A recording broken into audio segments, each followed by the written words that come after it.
Hello students, welcome to our channel TR solution academy. আমি সুমিত অধিকারী। আজকে আমরা এসএসসি গ্রুপ সি এবং ডি এর 35 নম্বর সেট আমরা আজকে সলভ করব। ঠিক আছে, 34টা সেট অলরেডি আপলোড করা হয়ে গেছে। আজকে আমাদের 35 নম্বর ক্লাস। ওকে, চলো ফার্স্ট কোশ্চেন দেখো কি বলেছে। একটা সিম্পলিফিকেশনের অঙ্ক। 40% অফ 50% অফ 3/4 অফ 2400।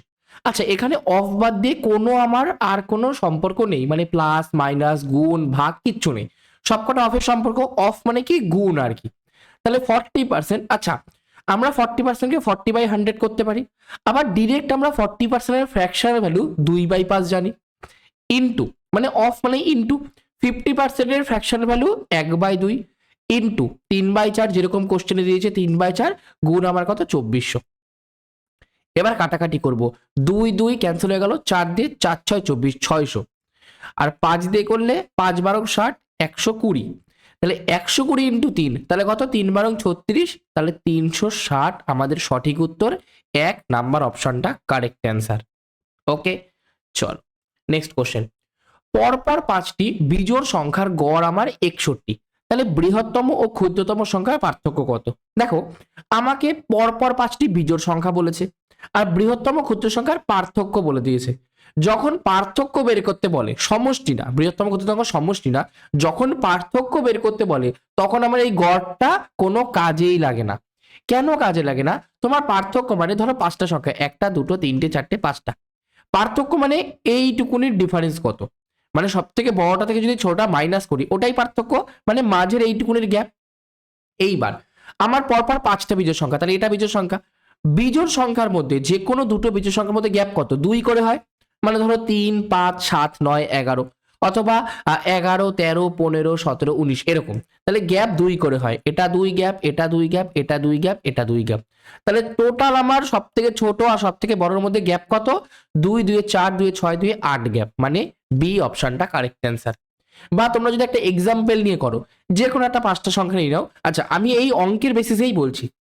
এই অঙ্কের বেসিসে যদি তুমি করো তাহলে সংখ্যাগুলো কি কি হয় বের করব। গড় 61, 1 2 3 4 5, 5টা সংখ্যার গড় মাঝেরটা হয়, তাহলে এটা 61, এটা তাহলে 59, এটা তাহলে কত 57, আর এটা তাহলে 63, এটা তাহলে কত 65। হলো, তোমাকে বলেছে বৃহত্তম সংখ্যা ক্ষুদ্রতম সংখ্যার পার্থক্য 65 থেকে 57 মাইনাস করো। 7 আর 3 10 আর 5 কত 8, হাতে 1 থাকে 5 থেকে 6, তার মানে 8 আমাদের গ্যাপ। বি অপশনটা সঠিক উত্তর। এটা তো করে ফেললাম বলে, ঠিক আছে, এটা না করে তুমি আমাকে বলবা এটা তো বি অপশন। তুমি আমাকে বলো 5টা বিজোড় সংখ্যার গড় আমার ধরো 73 আছে। যদি পরপর 5টা বিজোড় সংখ্যার গড় 73 হয়, তাহলে বৃহত্তম সংখ্যা ক্ষুদ্রতম সংখ্যার সমষ্টি কত? এটা তোমরা আমাকে করে কমেন্টে অ্যান্সার দেবে। যদি বুঝে থাকো তাহলে একবারে তোমরা কমেন্টে অ্যান্সার দিয়ে দেবে, ঠিক আছে। নেক্সট, 3টি গাড়ির গতিবেগের অনুপাত 2:3:4। একই দূরত্ব অতিক্রম করতে গাড়ি 3টির নেওয়া সময়ের অনুপাত কত?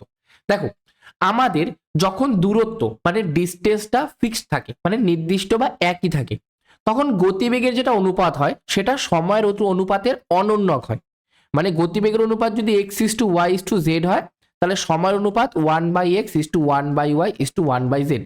কারণ কি, ব্যতিক্রম কেন হলো বা ব্যস্তানুপাতিক কেন হলো? গতিবেগ যদি আমি বাড়াই তাহলে স্পিড আবার কমবে। এই সরি, স্পিড কেন কমবে? গতিবেগ যদি বাড়াই সময় আবার কমবে, গতিবেগ যদি কমায় সময় আবার বাড়বে। কি করে বাড়বে? তুমি একটা জায়গায় 20 কিলোমিটার/ঘন্টা গতিবেগে যাচ্ছিলা, তোমার ধরো আধ ঘন্টা সময় লাগবে। তুমি যদি 20 থেকে স্পিড এগিয়ে 40 কিমি/ঘন্টা গতিবেগে যাও, তোমার একটা আধ ঘন্টার জায়গায় 15 মিনিট লাগবে। তাহলে গতিবেগ বাড়াচ্ছে, সময় কমছে। আবার ধরো তুমি সময়, তুমি একটা জায়গায় এক ঘন্টা এক জায়গায় পৌঁছায়, তুমি ওই জায়গাতে 2 ঘন্টায় পৌঁছাছো, তার মানে কি তুমি ধীরে ধীরে চালিয়ে গেছো। এই জন্য ব্যস্তানুপাতিক হয়। তাহলে আমাকে গতিবেগের অনুপাত যদি 2:3:4 হয়, তাহলে ওদের নেওয়া সময়ের অনুপাত কি হবে? 1/2:1/3:1/4। 2 3 আর 4-এর লসগু কত? 12। তাহলে পুরো এই যে অনুপাতটাকে আমরা 12 দিয়ে গুণ করে দেবো টোটালটাকে। তাহলে 2 কে দিয়ে 12 কাটলে 6 2 12, 3 দিয়ে 3 4 12, 4 দিয়ে 3 4 12, 6:4:3 আমাদের সঠিক উত্তর। সি অপশনটা কারেক্ট অ্যান্সার। ওকে, নেক্সট, রাম একটি কাজ 60 দিনে করতে পারে। 10 দিন কাজ করার পরে বাকি কাজ রাজ 35 দিনে করতে পারে। যদি রাম এবং রাজ একসাথে কাজটি করতো তাহলে কতদিন সময় লাগতো? ওকে, রাম একটা কাজ 60 দিনে করে, ঠিক আছে।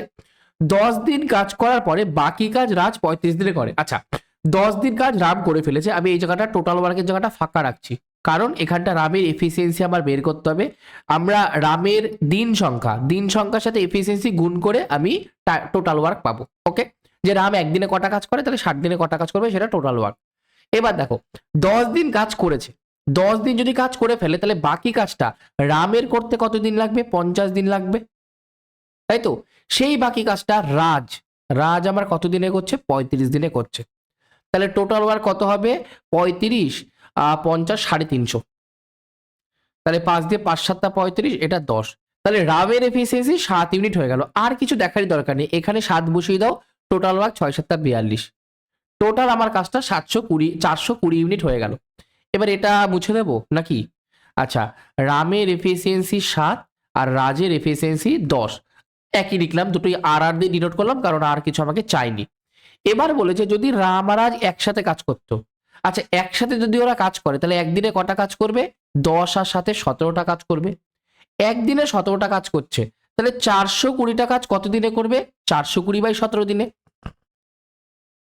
তাহলে এটাকে ভাঙাবো, কত? 17 দুগুণি কত? 34। তাহলে 6 আর 2 8, 80।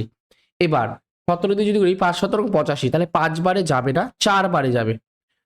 4 7 28, 2 4 কে 4 5 6 68। তাহলে এটা কত? 12 হলো। 68 70 12, তাহলে 24 পূর্ণ 12/17 দিনে রাম আর রাজ একসাথে কাজটা করবে।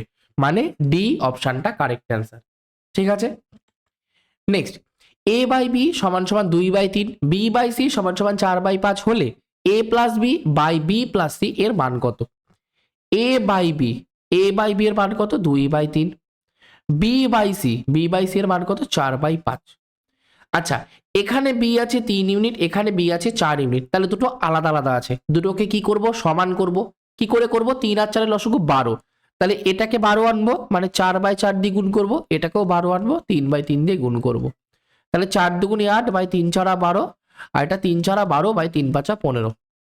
তাহলে a is to B is to C কত পেয়ে গেলাম? 8 ইস টু 12 ইস টু কত? 15। মানে এর মান 8 ইউনিট, বি এর মান 12 ইউনিট, সি এর মান 15 ইউনিট। আমাকে বলেছে a plus B by B plus C বের করতে। a প্লাস বি কত? 8 যোগ 12, আর বি প্লাস সি কত? 12 যোগ 15। 8 আর 12তে 20, আর 12 আর 15তে 15 16 17 27। তাহলে 20 ইস টু 27 আমার কারেক্ট অ্যান্সার, বা 20/27, মানে এ অপশনটা কারেক্ট অ্যান্সার। ওকে, নেক্সট কোশ্চেন। এক ব্যক্তি তার মাসিক আয়ের 30% বড় ছেলেকে দিলেন, বাকি আয়ের 40% ছোট ছেলেকে দিলেন, বাকি টাকার 20% একটি ট্রাস্টে দান করলেন। এখন তার কাছে 8,400 টাকা থাকলে তার মাসিক আয় কত টাকা? ধরে নিচ্ছি তার মাসিক আয় 100 ইউনিট টাকা। ধরে নিচ্ছি তার মাসিক আয় 100 ইউনিট টাকা। এর মধ্যে এই 100 ইউনিটের মধ্যে সে 30% কি বড় ছেলেকে দিয়েছে। তাহলে 100-এর মধ্যে 30% মানে 30 টাকা। 100 ইউনিটের থেকে 30 টাকা বড় ছেলেকে দিয়েছে, বাকি তার কাছে 70 ইউনিট টাকা রয়েছে। এগুলো সবকটা ইউনিট, ঠিক আছে, টাকা না, ইউনিট ধরো। এখন তার কাছে 70 ইউনিট টাকা রয়েছে। বাকি আয়ের 40% ছোট ছেলেকে দিয়েছে।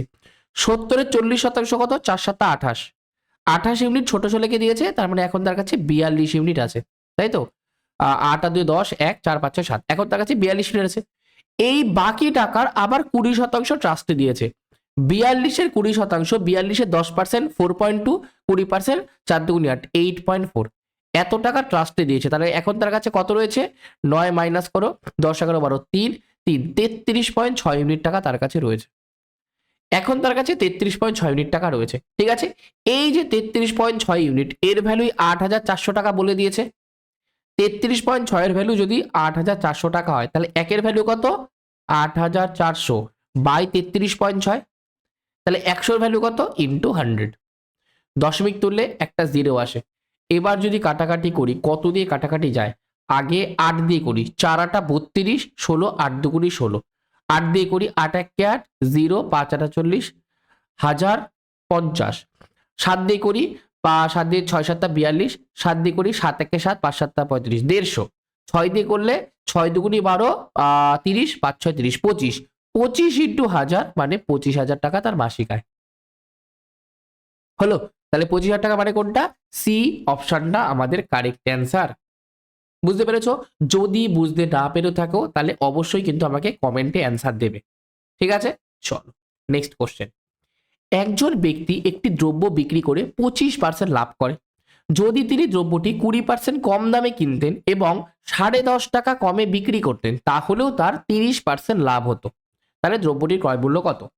দ্রব্যটির ক্রয় মূল্য আমি 100 ইউনিট টাকা ধরে নিলাম। তাহলে ফার্স্টে সেলিং প্রাইস কত ছিল?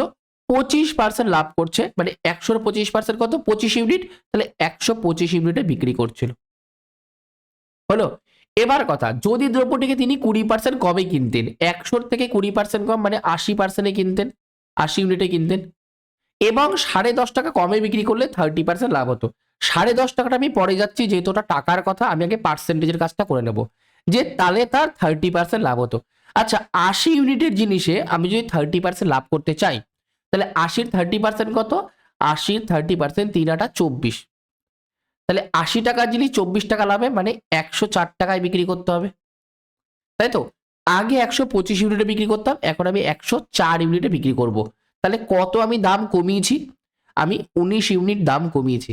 আর কোশ্চেনে বলেছে 10.5 টাকা দাম কমিয়েছি। তাহলে 19-এর ভ্যালু 10.5 হলো। দেখো, 19-এর ভ্যালু কি 10.5 টাকা হলো? হলো। ঠিক আছে, তো সব জায়গায় 100 থেকে 25% লাভ এত, তিনি দ্রব্যটি 20% কম দামে কিনতেন, 100 থেকে 80 হয়েছে, এত টাকা হলে তাহলেও তার 30% লাভ হতো। 80-র যদি আমি 30% করি, 80 104 টাকা। তাহলে 104 থেকে 125 বাদ দিলে এখানটা একটা গন্ডগোল হয়েছে, এখানটা 19 না, এখানে যদি আমরা 25 থেকে 4 বাদ দিই, তাহলে 21 ইউনিট হয়। 21 ইউনিটের ভ্যালু কত? 10.5 টাকা হলো। তাহলে একের ভ্যালু কত? 10.5 বাই 21 টাকা। আর দ্রব্যটির ক্রয় মূল্য কত? 100 ইউনিট। তাহলে 100-র ভ্যালু কত? 10.5 বাই 21 ইন্টু 100। দশমিক তুললে নিচে 10 আসে, 21 দিয়ে করলে 5 একে 5, 5 দুগুণে 10, 5 বারে কাটে 0 0, 5 10-এ 50 টাকা। তাহলে জিনিসটার ক্রয় মূল্য 50 টাকা। বি অপশনটা কারেক্ট অ্যান্সার। ওকে, নেক্সট।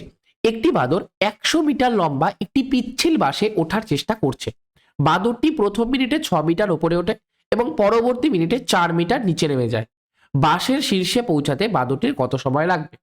দেখো, একটা আমার এরকম একটা বাস আছে, পিচ্ছিল বাস মানে স্লিপ করে, ঠিক আছে? বাসের মধ্যে প্রথম মিনিটে বাদর 6 মিটার উঠছে, এই যে 6 মিটার উঠলো, ঠিক পরের মিনিটে এখান থেকে 4 মিটার নেমে যাচ্ছে, ঠিক আছে? প্রথম মিনিটে 6 মিটার উঠছে, তাহলে +6 করলাম, পরের 1 মিনিটে 4 মিটার নেমে যাচ্ছে, -4 করলাম, তাহলে টোটাল 2 মিনিটে কি হচ্ছে? 2 মিটার উঠছে। 2 মিনিটে 2 মিটার উঠছে। এখান থেকে অনেকেই ডিরেক্টলি বলে দেবে যে অ্যান্সার কত হয়ে যাবে? 100 মিটার, 100 মিনিট অ্যান্সার হবে। 2 মিনিটে 2 মিটার উঠলে 100 মিটার উঠবে তো কতক্ষণে? 100 মিনিটে। কিন্তু না, ভালো করে তুমি খেয়াল করবে। আগে দেখো, ফার্স্ট মিনিটে, প্রথম মিনিটে কতটা উঠছে? 6 মিটার উঠছে। সবার আগে তোমার কাজ, যে টোটাল যে বাসটা লেন্থ আছে তার থেকে 6 মিটার মাইনাস করে দাও, তাহলে কত? 94 মিটার হলো। আমি দেখবো এই 94 মিটার উঠতে বাদরটার কত সময় লাগে। এবার দেখো, 2 মিটার উঠছে 2 মিনিটে। যদি 2 মিটার 2 মিনিটে ওঠে, তাহলে 94 মিটার কতক্ষণে উঠবে? 94 মিনিটে উঠবে। তার মানে বাদরটা ধরো এই জায়গাটা আছে 94 মিটার, এই জায়গাটা আছে 94 মিনিটে। এর পরের যেই লাভটা দেবে, এরপরে যেই লাভ দেবে, একবারে 6 মিটার উঠবে। এরপরে যেই লাভটা দেবে সেটা 6 মিটার উঠে গেল, তাহলে 94 আর 6 100 মিটার উঠে গেল। তাহলে এর পরের লাভটা মানে পরের মিনিটেই চলে যাবে, তাহলে 94 মিনিটে 94 মিটার গেল, তারপরের 95 মিনিটে সে 100 মিটার চলে গেল। বুঝলে? যেই 94 পরের যে মিনিটটা আসলো, একবারে 6 মিটার উপরে উঠে গেল, তাহলে তো বাদরটি পুরো বাসের শীর্ষে পৌঁছে গেল, তারপরে তো আর নামার কোনো প্রশ্নই আসে না। ঠিক আছে, চলো নেক্সট।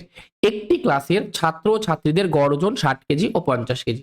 যদি সম্পূর্ণ ক্লাসের গড় ওজন 56 কেজি হয় এবং ক্লাসের মোট ছাত্রছাত্রীর সংখ্যা 50 জন হয়, তবে ছাত্র ও ছাত্রীর সংখ্যার পার্থক্য কত? দেখো, এটাকে আমরা অ্যালিগেশন পদ্ধতিতে করব। কি করে? ছাত্রকে আমরা বয় ধরছি, ছাত্রীকে আমরা গার্লস ধরছি। ছাত্রদের গড় ওজন কত? 60 কেজি। ছাত্রীদের গড় ওজন কত? 50 কেজি। পুরো ক্লাসের গড় ওজন কত? 56 কেজি। অ্যালিগেশন, 56 থেকে 50 বাদ দিলে 6, 60 থেকে 56 বাদ দিলে 4, 4:6, কাটাকাটি করলে 3:2 হচ্ছে। ওকে, তাহলে 3 জন যদি ছেলে হয়, 2 জন আমার মেয়ে আছে, বা 3 ইউনিট যদি ছেলে হয়, তাহলে 2 ইউনিট আমার মেয়ে আছে। টোটাল কত ছেলে মেয়ে আছে? 5 ইউনিট।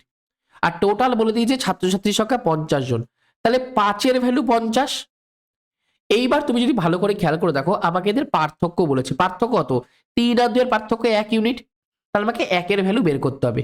5 এর ভ্যালু যদি 50 হয় তাহলে 1 এর ভ্যালু কত? 5 10 50 10, তাহলে ছাত্র ছাত্রীর সংখ্যার পার্থক্য 10 জন, মানে বি অপশনটা কারেক্ট অ্যান্সার।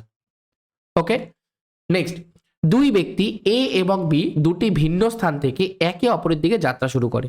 মিলিত হওয়ার পর তারা তাদের গন্তব্যে পৌঁছাতে যথাক্রমে 4 ঘন্টা এবং 9 ঘন্টা সময় নেয়। যদি এ এর গতিবেগ 9 কিমি প্রতি ঘন্টা হয় তাহলে বি এর গতিবেগ কত? দুটো ভিন্ন জায়গা থেকে দুজন যাত্রা শুরু করেছে একে অপরের দিকে, এখান থেকে এ এদিকে যাচ্ছে, এখান থেকে বি এদিকে যাচ্ছে। ধরো এ এখানটা এসছে, বি আমার এখানটা এসছে, এখানটা এ এসছে, এখানটা বি এসছে। ওকে, বা উল্টো করে যদি বলো তুমি, এইখানটাই আমার বি এসেছে, এটা এ এটা বি। ওকে, এবার মিলিত হওয়ার পর তারা গন্তব্যে পৌঁছাতে যথাক্রমে 4 ঘন্টা 9 ঘন্টা সময় নেয়। এ এইখান থেকে এখানে পৌঁছাতে 4 ঘন্টা সময় নেয়, এ এদিকে যাচ্ছে, আর বি এখান থেকে এখানে পৌঁছাতে আমার কত? 9 ঘন্টা সময় নেয়। এ যাচ্ছে স্পিড 1 গতিবেগে, বি যাচ্ছে স্পিড 2 গতিবেগে। আচ্ছা, মনে রাখবে, এই জায়গাটা ভালো করে মনে রাখবে যে আমরা যদি প্রথমটার গতিবেগের সাথে পরের গতিবেগের অনুপাত বের করি, সেটা বেরোবে রুট ওভার পরের জনের টাইম, মানে টাইম 2 বাই কত? টাইম 1।